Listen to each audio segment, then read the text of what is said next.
Așa. Prima întrebare. Ai voie să folosești taxiul în scopuri personale? Nu. Ai citit regulamentul? Domnul, Doamne ajută.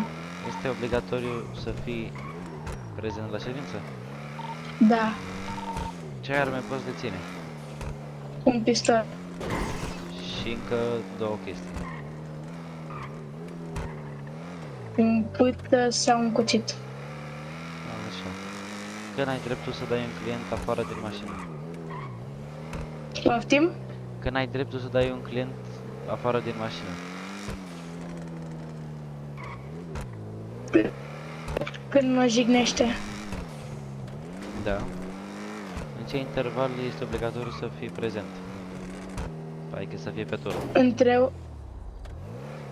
Spune. Între ora 8 și ora de... Și Ce? ora? 12. Așa.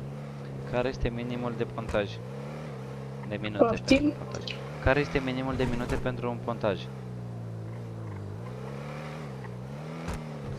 Adică cât poți să stai cel mai puțin la pontaj? 15 minute. Da. Ce se întâmplă dacă ești prins că încerci să fraudezi sistemul?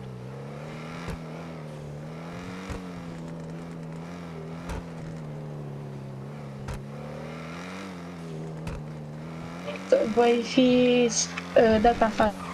Așa. Gata, poți să te oprești, e trecut.